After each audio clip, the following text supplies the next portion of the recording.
السلام علیکم میرے پیارے پیارے ریڈرز، امید کرتی ہوں آپ سب خیریت سے ہوں گے۔ جو ریڈرز میرے چینل پہ نیو ہے ان کو فکشنل ناولز بائی ہانا خان کی طرف سے خوش آمدید۔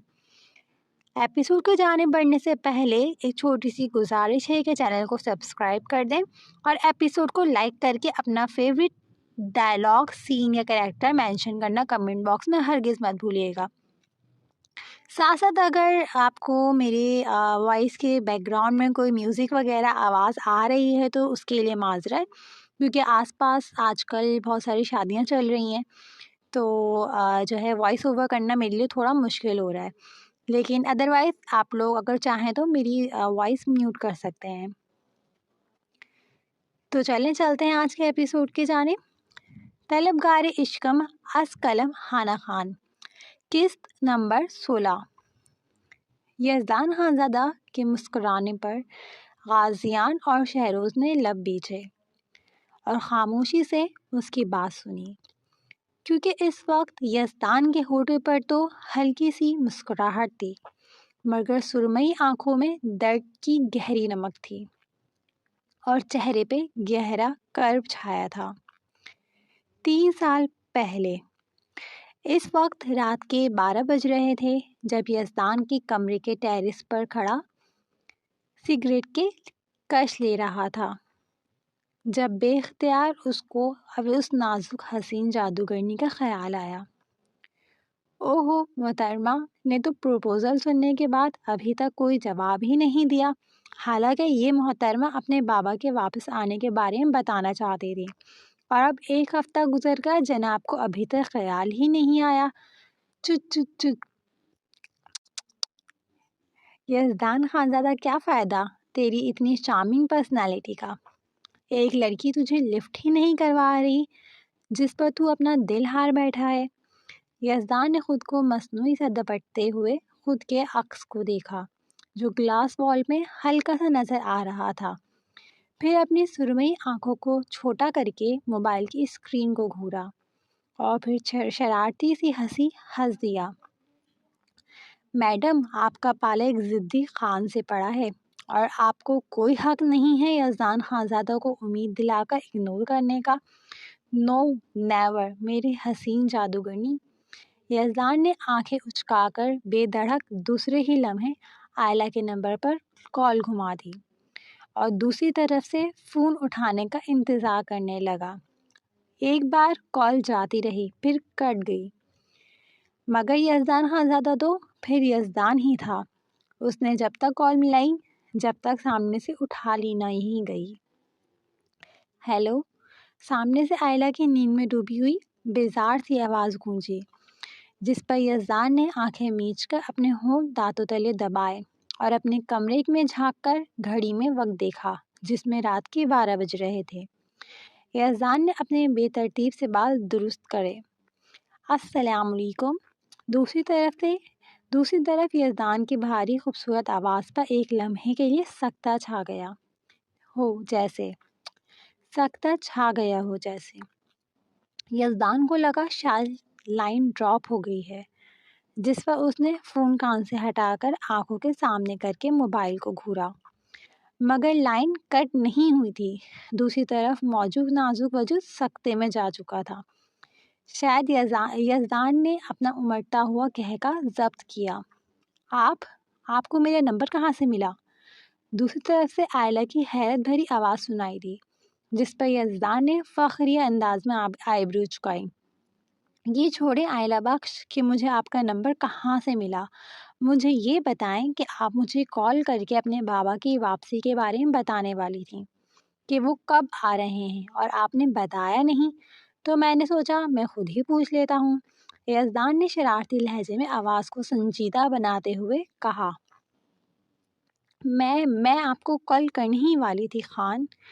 آئلہ نے نروس ہوتے ہوئے بے ساختہ یزدان کو ایک نام دیا، جبکہ دوسری طرف یزدان نے بے ساختہ اپنے تیزی سے دھڑکتے دل پر قابو پایا۔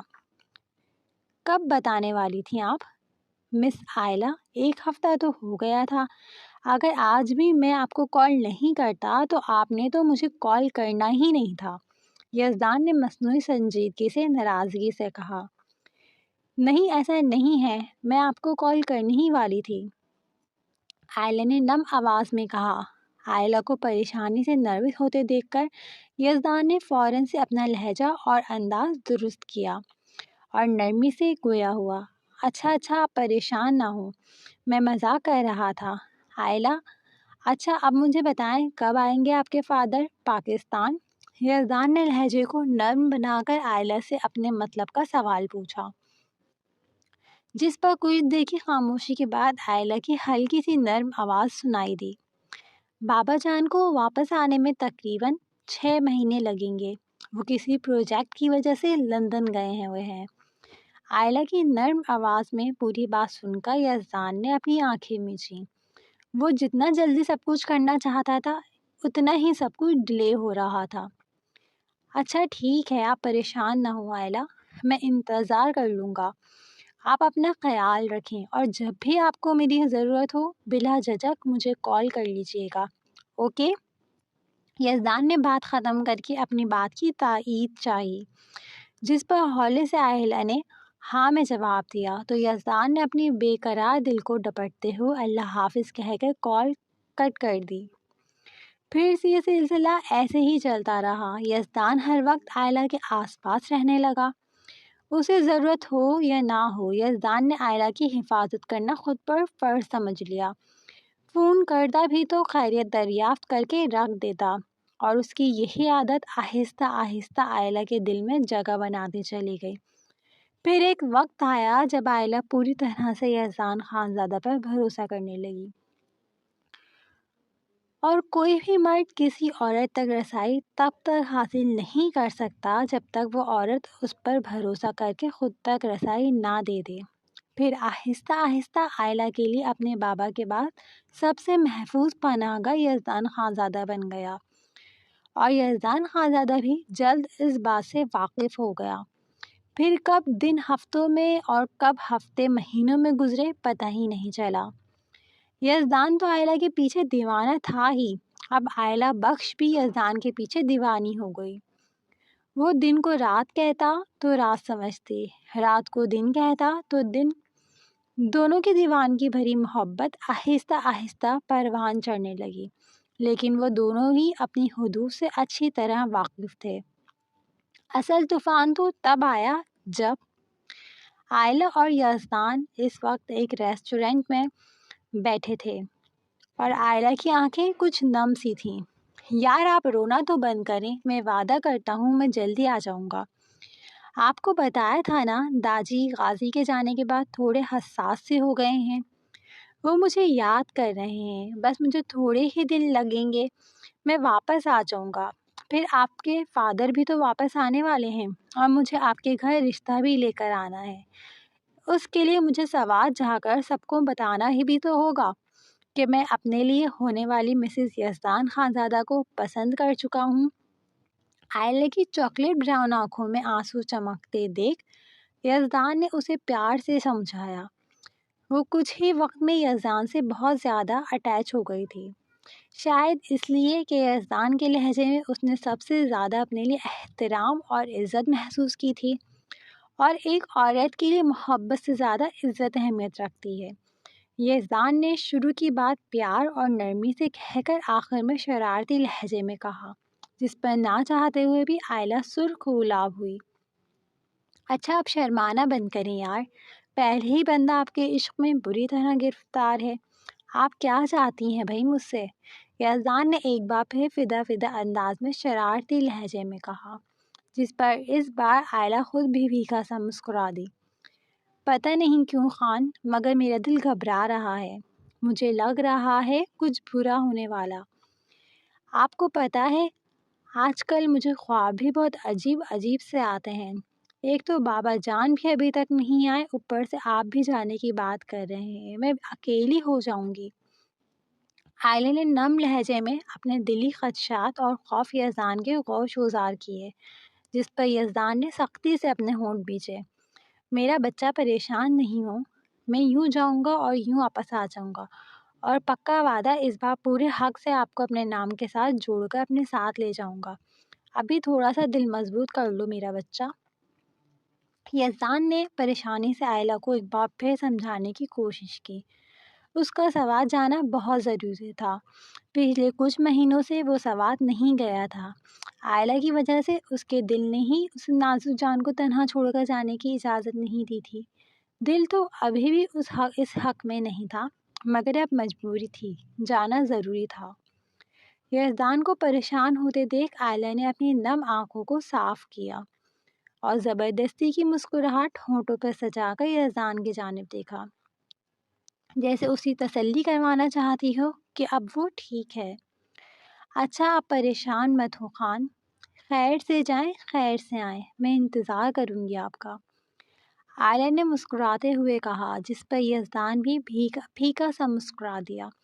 نہ جانے کہ اس کا دل بھی اداس اور پریشان سا تھا، مگر کیوں، یہ بات وہ خود بھی نہیں جانتا تھا۔ ایک پرتکلف لنچ کے بعد اس وقت یزدان کی گاڑی آئلہ کے اپارٹمنٹ کی بلڈنگ کے باہر موجود تھی۔ اس کا ارادہ آئلہ کو گھر چھوڑ کر سیدھا سوات نکلنے کا تھا۔ اپنا خیال رکھیے گا خان، میں آپ کا انتظار کروں گی، جلدی اپنے داجی، بابا اور مورے کو لے کر آئیے گا، فی امان اللہ۔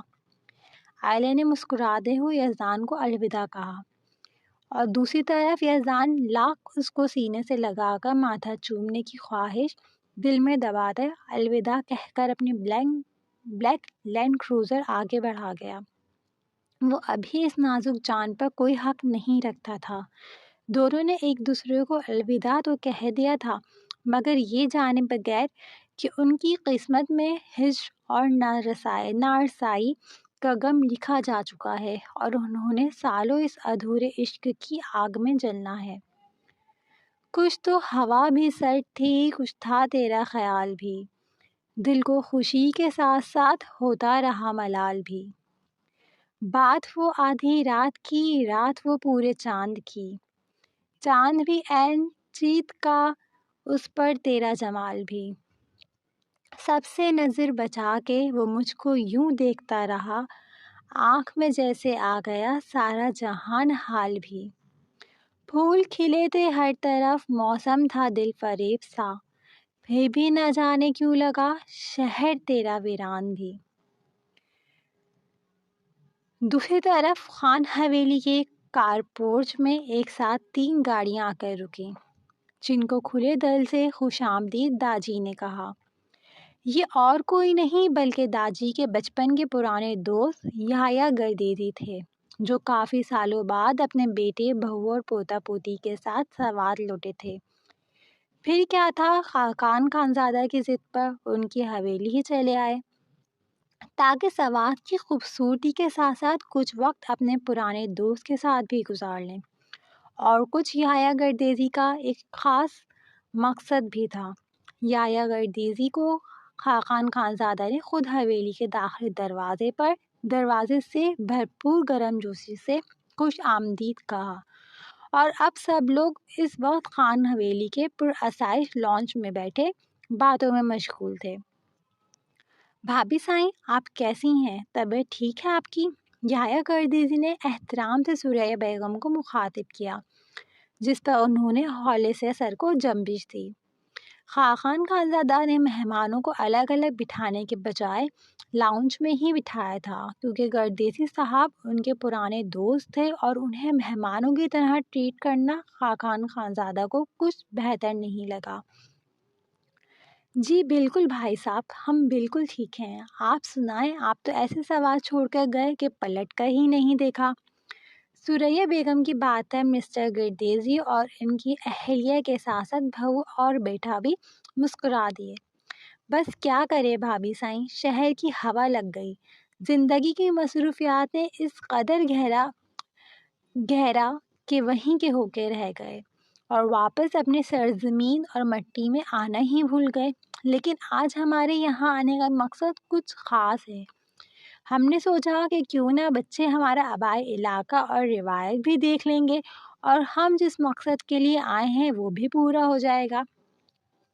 گردیزی صاحب نے اپنی بیوی کی طرف ایک بار دیکھتے ہوئے دوبارہ اپنا رخ خاقان خانزادہ اور سریہ بیگم کی جانب کیا اور ٹھہر ٹھہر کر اپنے الفاظ ادا کیے، جس پر خان حویلی کے مکینوں نے کچھ حیرت اور کچھ ناسمجھی سے ان کی جانب دیکھا۔ ہم سمجھے نہیں گردیزی، تمہاری بات کا مطلب؟ خاقان خانزادہ نے صاف اپنی ناسمجھی کا ناسمجھی ظاہر کی۔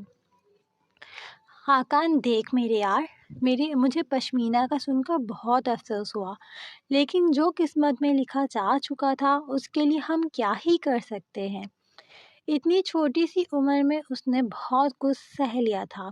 ہم جھوٹ نہیں کہیں گے مگر ہم اپنے بیٹے کے لیے تیری پشمینہ کے خواہش مند تھے، مگر اس سے پہلے ہم تجھ سے کچھ کہتے کہ تو نے بتایا تو پشمینہ کا رشتہ طے کر چکا ہے، پھر ہم خاموش ہو گئے۔ اس سے پہلے گردیزی صاحب مزید کچھ بولتے کہ پرویز خانزادہ 2 ملازموں کے ساتھ چائے اور کچھ ضروری ناشتے کے لوازمات لے کر اندر داخل ہوئی۔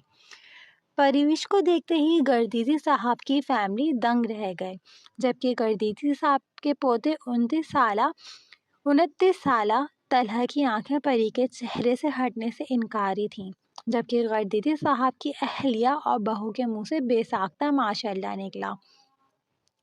ماشاء اللہ، کتنی پیاری بچی ہے۔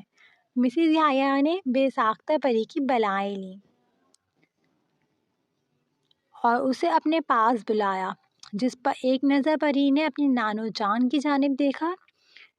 ان کے اشارے پر وہ خاموشی سے چھوٹے چھوٹے قدم اٹھا کر مسز یحییٰ کی جانب بڑھ کر ان کے گلے لگی۔ اسے ان کی گرم جوشی کچھ کھٹکی سی تھی۔ پری اس وقت ہلکے گلابی فراک اور اس کے ہی ہمرنگ پاجامے اور دوپٹے میں موجود تھی، جبکہ دوپٹے سے اس نے خود کو اچھی طرح کور کیا ہوا تھا۔ مسز یحییٰ کا بس نہیں چل رہا تھا کہ پری کا منہ چوم لیں۔ ماشاء اللہ بھائی صاحب، یہ تو بالکل اپنی موری کا عکس ہے، ایسا لگ رہا ہے جیسے ہمارے ساتھ پشمینہ گل ہی بیٹھی ہے۔ وہی نہیں، وہی نین نقوش، وہی آنکھیں، وہی قد کاٹ، وہی سرخ اور سفید رنگ، وہی بالوں کا رنگ، یہ تو ہو بہو پشمینہ گل ہے بھائی صاحب۔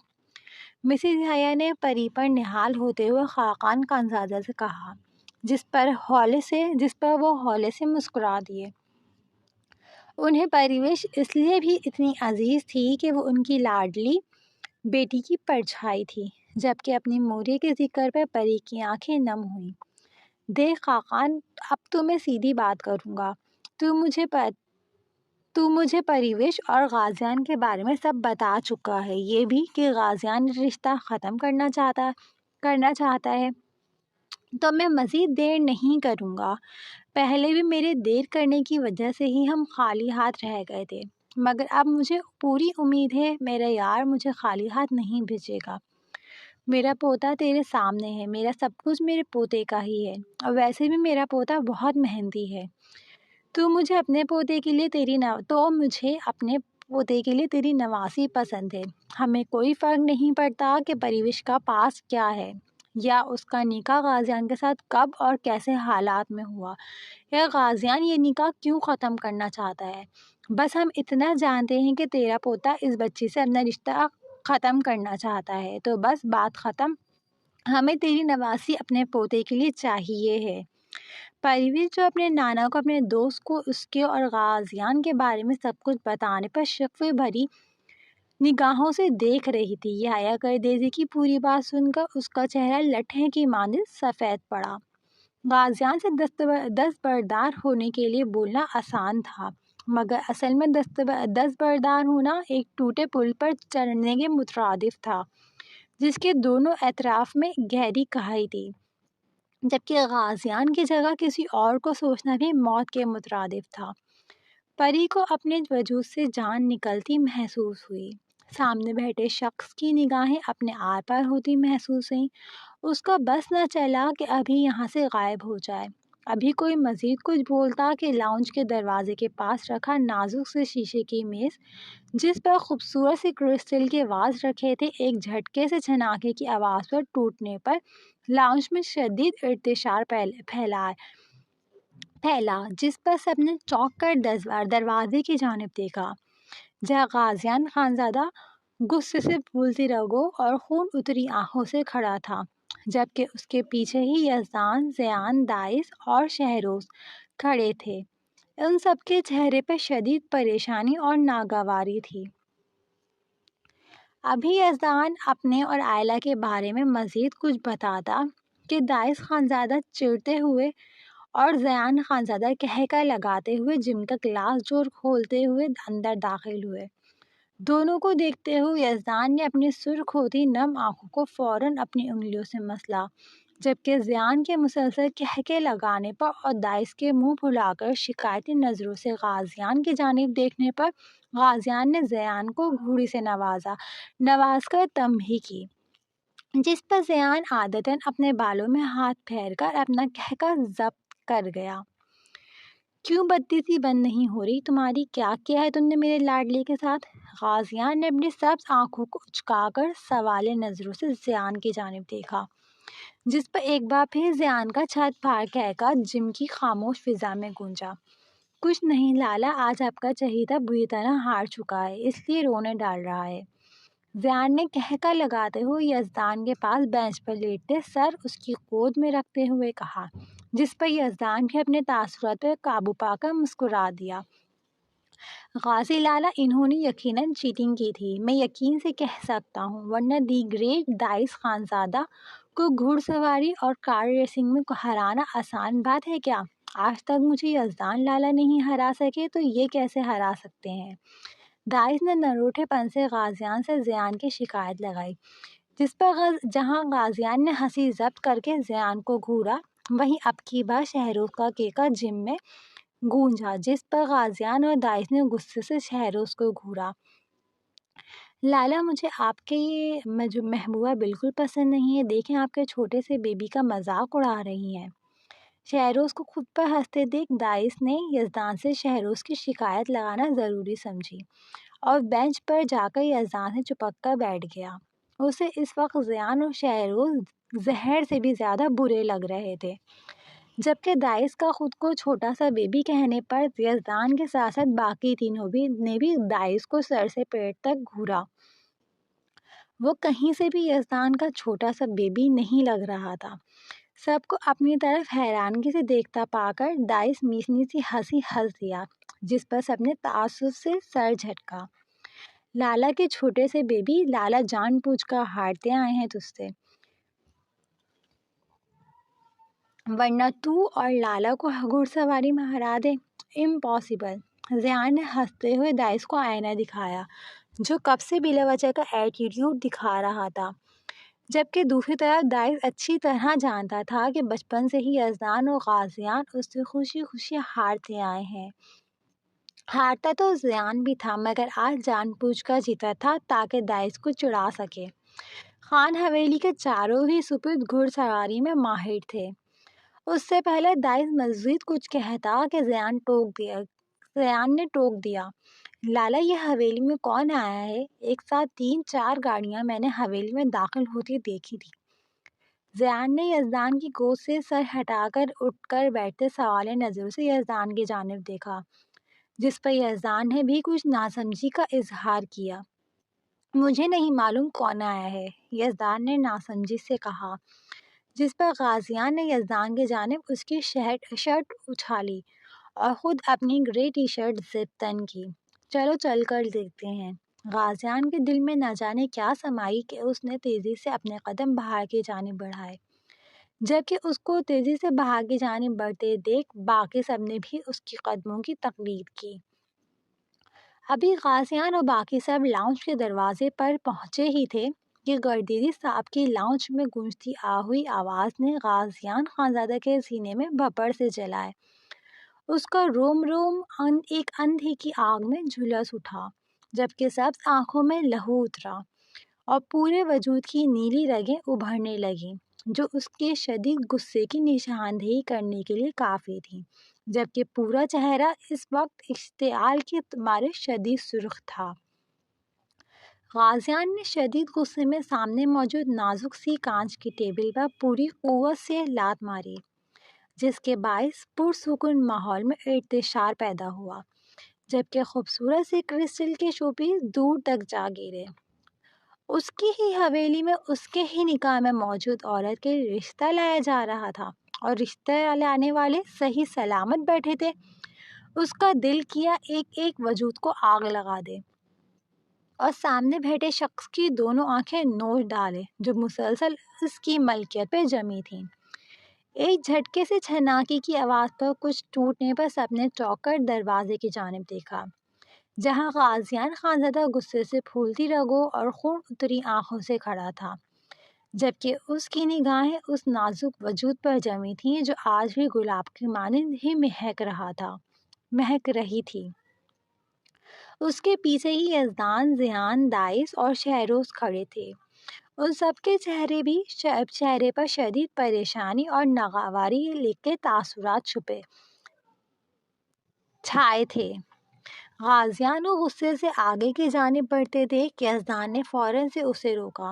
وہ سب بھی گردیزی صاحب کی ساری باتیں سن چکے تھے، مگر یزدان جانتا تھا کہ گردیزی صاحب داجی کے بہت پرانے دوست ہیں، اور وہ غازیان کو بھی جانتا تھا کہ وہ غصے میں کسی کا لحاظ نہیں کرتا، اور اس وقت غازیان شدید غصے میں تھا۔ یزدان کو خود کو روکتے دیکھ غازیان نے خون اتری آنکھوں سے اس کی جانب دیکھا اور ایک جھٹکے سے اپنا بازو چھڑوایا، جس پر یزدان نے اپنے لب بیچے۔ یزدان سے بازو چھڑوا کر غازیان تیزی سے مگر بھاری قدموں سے اندر کی جانب بڑھا اور بغیر کسی کی جانب دیکھے مسز یحییٰ اور ان کی بہو کے بیچ بیٹھی پری کو بازو سے پکڑ کر اپنی جانب کھینچا، جسے دیکھ کر اس وقت پتھر کے مجسمے کا گمان ہو رہا تھا، جس کی بے اعتبار نظریں اپنے نانا جان پہ جمی تھیں۔ غازیان کے اچانک اتنی بے رحمی سے اپنی جانب کھینچنے پر پری نے ہوش میں آتے اپنی نم بھیگی شکمہ کنہ نگاہوں کا رخ غازیان کی سبز آنکھوں کی جانب کیا، جن میں لہو اترا دیکھ کر پری کا وجود بری طرح لرزا، جسے غازیان نے مضبوطی سے تھام کر اپنے بازو کے حلقے میں لیا۔ داجی، اس شخص کو بولیں میری بیوی پر سے اپنی غلیظ نظریں ہٹا لے، ورنہ میں آپ کی سالوں پرانی دوستی کا بھی لحاظ نہیں کروں گا اور اس شخص کی آنکھیں نوچ ڈالوں گا جو مسلسل میری ملکیت پر جمی تھیں اور آپ کی موجودگی میں جمی تھیں۔ غازیان نے غصے سے گڑگڑاتے ہوئے دھیمے لہجے میں سامنے بیٹھے طلحہ پر اپنی خون اتری آنکھیں ٹکا کر گڑگڑاتے ہوئے داجی کو مخاطب کیا، جبکہ آخری الفاظوں پر اس نے اپنے لفظوں کو چباتے ہوئے داجی کو ان کی غفلت کا احساس دلایا، جس پر سب تیزی سے صوفے پر سے اٹھے، جبکہ پری کا دل غازیان کے بیوی اور ملکیت کہنے پر زور سے دھڑکا۔ بیٹا آپ ابھی مسز گردیزی کچھ کہتی، یہ غازیان نے ہاتھ اٹھا کر روکا اور پھر سرخ ہوتے چہرے اور غصہ ضبط کرتے اعصابوں سے مسز گردیزی کی جانب مڑا۔ میں غازیان داؤد خانزادہ، خاقان عباس خانزادہ کا دوسرے نمبر کا پوتا، داؤد خانزادہ کا بیٹا اور پرویز غازیان خانزادہ کا منکوہ اور ہونے والا شوہر۔ غازیان نے دل فریبی سے مسکراتے ہوئے مسز گردیزی سے اپنا تعارف کروایا، جبکہ پرویز کے گرد اس کی گرفت بتدریج مسلسل بڑھ رہی تھی۔ پرویز کی آنکھیں مسلسل غازیان کی سبز آنکھوں میں گڑی تھیں۔ آج سالوں بعد اسے اپنا آپ محفوظ محسوس ہوا۔ کوئی تھا جو اسے اپنی پناہوں میں چھپا لینے والا تھا، دنیا کی بری نظروں سے بچانے والا تھا۔ آج اسے غازیان اپنا محافظ محسوس ہوا، ورنہ سامنے بیٹھے شخص کی نظریں اسے بچھو کی طرح خود کو کاٹتی محسوس ہو رہی تھیں۔ اور یہ ہے پرویز غازیان داؤد خانزادہ، میری منکوہہ اور میری ہونے والی بیوی۔ اب کی بار غازیان نے ون سائیڈ مسکراتے ہوئے سب کو دیکھا، جس پر یزدان، دائس، شہروز اور ذیان کے ہونٹوں پر مسکراہٹ بکھری، جسے انہوں نے فوراً سے چھپایا۔ اس سے پہلے داجی غصے سے کچھ کہتے کہ ایک بار پھر غازیان کی مضبوط آواز لاؤنج میں گونجی، جس پر داجی نے اپنے لب بیچے۔ ان کا بس نہیں چل رہا تھا کہ اپنے خود سر اور ضدی پوتے کا کچھ کر دیں، جسے خود ہی نہیں پتا تھا آخر وہ خود کیا چاہتا ہے۔ گردیزی انکل چلیں آپ لوگ آ ہی گئے ہیں تو اب پرویش غازیان خانزادہ کی رخصتی تک رک جائیں، مجھے اچھا لگے گا، اور پھر آخر کو آپ داجی کے دوست اور خان حویلی کے مہمان بھی ہیں۔ غازیان نے مسکراتے ہوئے گردیزی صاحب کی جانب دیکھا جن کا چہرہ اس وقت شدید سرخ تھا۔ پھر غازیان نے اپنی سب سرخ ہوتی نظروں سے پرویش کی جانب دیکھا جو اپنی نیلی آنکھوں کو میں حیران کے لیے غازیان کی جانب دیکھ رہی تھی۔ اور آپ پرویش غازیان خانزادہ کچن میں جا کر میرے لیے اچھی سی اسٹرانگ سی کافی بنائیں اور ساتھ اپنے ہاتھ کے بنے ہوئے سینڈوچز بھی جو آپ نے کل رات مجھے بنا کے کھلائے تھے۔ غازیان کی مزید ایک فرمائش پر پری نے اپنی نیلی آنکھیں پوری طرح کھول کر حیرانگی سے غازیان کی جانب دیکھا۔ بھلا ان کے درمیان کب اتنے اچھے تعلقات تھے کہ وہ اسے اپنے ہاتھ کے سینڈوچز کھلاتی، جس پر اتنی سیریس سچویشن میں بھی غازیان ہولے سے مسکرا دیا اور پری کو اپنی پناہوں سے آزاد کر کے کچن کی طرف جانے کا اشارہ کیا، جس پر پری اپنی حیرانگی پر قابو پاتے تیزی سے لاؤں سے باہر نکل گئی۔ پرویش کی سچویشن اس وقت ایسی تھی کہ اندھے کو کیا چاہیے، 4 آنکھیں، اور بس پری نے موقع پاتے ہی منظر سے غائب ہونا ضروری سمجھا۔ جہاں کچھ دیر پہلے اسے شدید گھٹن محسوس ہو رہی تھی، مگر غازیان اس سچویشن میں تپتے صحرا میں سایہ دار درخت جیسا محسوس ہوا۔ پری کے تیزی سے وہاں سے جاتے ہی غازیان نے ایک نظر سب کی جانب دیکھا اور اپنے قدم اپنے روم کی طرف بڑھا دیے۔ وہ اس وقت شاور لے کر اپنے دماغ کی کھولن کچھ کم کرنا چاہتا تھا۔ اپنی موری کو اپنی جانب بڑھتے دیکھ کر اس نے ہاتھ کے اشارے سے انہیں روک دیا اور خود تیزی سے سیڑھیوں کی جانب بڑھ گیا، جبکہ برخنہ بیگم لب بیچ کر رہ گئی۔ غازیان کے جاتے ہی یزدان نے بڑی مشکل سے سب کچھ سنبھالا، جس پر داجی نے بھی اس کا ساتھ دیا۔ وہ خود اپنے یار کی باتوں پر حیرت کا شکار تھے، جبکہ سریا بیگم نے ماحول میں بڑھتے تناؤ کو دیکھتے ہوئے اپنی دونوں بہوؤں کو کھانے کا اہتمام کرنے کا کہا۔ گردیزی صاحب نے بھی حالات کو سمجھتے ہوئے چپ رہنے ہی ضروری سمجھا۔ ایپیسوڈ کی آخر تک بنے رہنے کا بہت بہت شکریہ۔ اگر ایپیسوڈ آپ کو پسند آیا ہے تو ایپیسوڈ کو لائک کر دیں، چینل کو سبسکرائب کر دیں، ساتھ ہی ساتھ کامنٹ باکس میں اپنا فیوریٹ ڈائلاگ، سین یا کریکٹر لازمی مینشن کریں۔ جن لوگوں نے چینل سبسکرائب نہیں کرا ہوا کائنڈلی چینل سبسکرائب کر دیں۔ نیکسٹ ایپیسوڈ 100 سبسکرائبر پہ آئے گی، تو کائنڈلی جلدی 100 سبسکرائبر ڈن کریں۔ اب وہ اگر آج 1-1.5 گھنٹے میں کر دیتے ہیں تو کل آپ کو ایپیسوڈ مل جائے گی، اگر کل کرتے ہیں تو کل مل جائے گی، بھلے اس کے لیے مجھے پوری رات بیٹھ کے ایپیسوڈ لکھنا پڑے، مجھے کوئی ایشو نہیں ہے، لیکن 100 سبسکرائبر ڈن کریں۔ تو چلیں اب ملتے ہیں اگلے ایپیسوڈ کے ساتھ، تب تک کے لیے خوش رہیں، آباد رہیں، ہنستے مسکراتے رہیں۔ شکریہ، اللہ حافظ۔